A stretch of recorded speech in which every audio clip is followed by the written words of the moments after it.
Assalamualaikum warahmatullahi wabarakatuh. Hari ini nanti kita akan melanjutkan materi bab 2 yaitu zat dan perubahannya bagi sekolah yang mengikuti program sekolah penggerak. Pada bab 2 ini kemarin kita mempelajari tentang 4 bab ya. Nah, pada hari ini nanti kita akan belajar tentang perubahan wujud zat. Mari kita pelajari. Kalian pernah mempelajari tentang segitiga perubahan wujud zat? Zat dapat berubah wujudnya saat menerima panas maupun saat melepaskan energi panas. Bagaimana keadaan partikel-partikel zat ketika sedang berubah wujud? Mari kita ulas sedikit ya. Dimulai dari peristiwa meleleh atau mencair dan membeku. Es berubah menjadi air adalah peristiwa yang biasanya kita jumpai di kehidupan sehari-hari ya, seperti es teh, Thai tea, boba, atau minuman kekinian lainnya. Jika tidak pakai es batu, rasanya kurang seger ya. Namun saking aksinya minum, mungkin tidak sempat mengamati perubahan wujud esnya ya. Apalagi mikirin kenapa bisa ya. Apa yang terjadi jika zat padat dipanaskan atau benda tersebut berada di suhu yang tinggi. Kemarin kalian sudah mempelajari model partikel yang ada dalam suatu zat. Zat padat memiliki partikel yang teratur sangat berdekatan dan gaya tarik antar partikelnya sangat kuat. Bagaimana partikel zat padat saat dipanaskan? Energi panas menyebabkan partikel-partikel dalam zat padat bergetar lebih cepat sehingga membentuk sedikit ruang antar partikel. Hal ini sama seperti kalian ya, jika kalian sudah menerima pasukan energi setelah makan, maka akan bersemangat dan melakukan banyak gerak. Ikatan antar partikel lama-kelamaan akan berkurang kekuatannya, sehingga terbentuklah zat cair. Peristiwa ini disebut meleleh atau mencair. Kebalikannya, jika air disimpan dalam suhu yang sangat dingin, maka air tersebut akan membeku, yaitu berubah wujud menjadi zat padat. Ketika air kehilangan energi panas karena didinginkan, maka partikel-partikel akan bergerak lebih lambat dan saling mendekat sampai terbentuk ikatan yang lebih kuat antar partikel dan partikel tidak dapat bergerak lagi.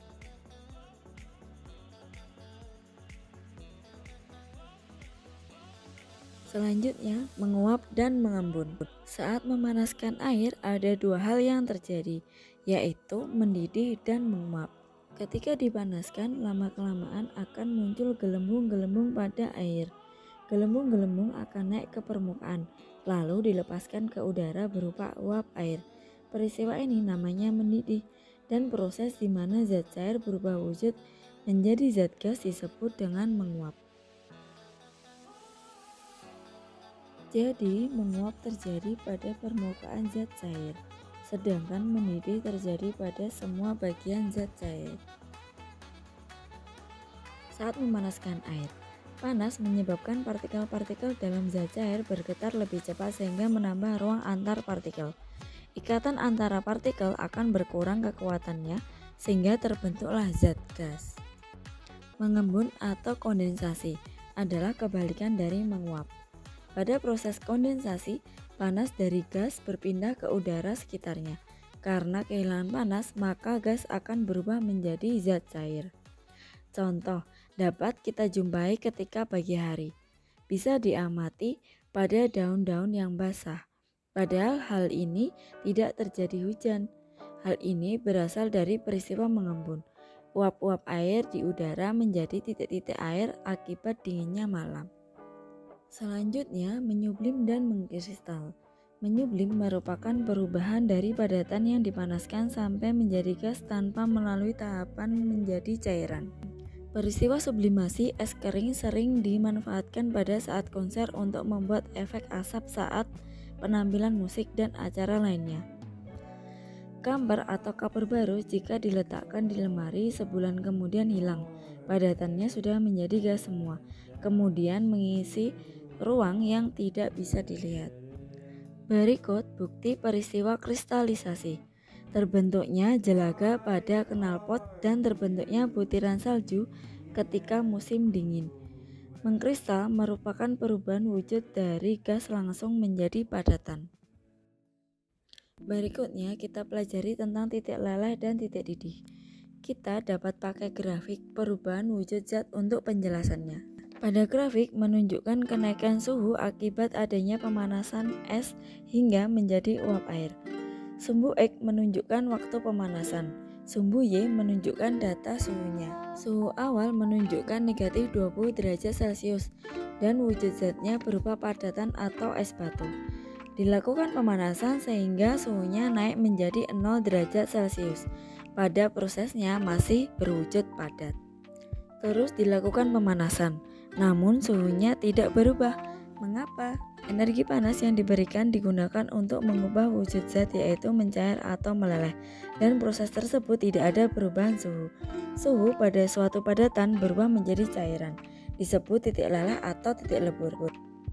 Sebaliknya, suhu pada saat suatu cairan berubah menjadi padatan disebut titik beku. Titik leleh dan titik beku suatu zat adalah sama. Dalam hal ini titik leleh dan titik beku air adalah 0 derajat Celcius.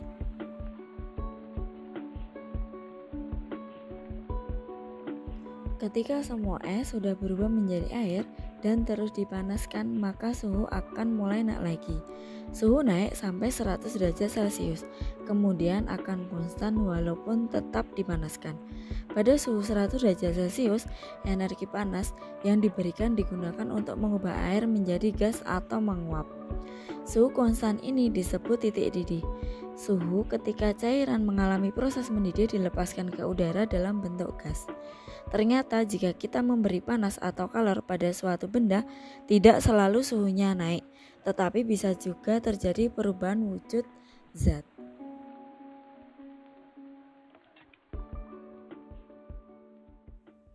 Cukup sekian materi hari ini, kita lanjutkan untuk pembahasan yang ketiga di video selanjutnya. Wassalamualaikum warahmatullahi wabarakatuh.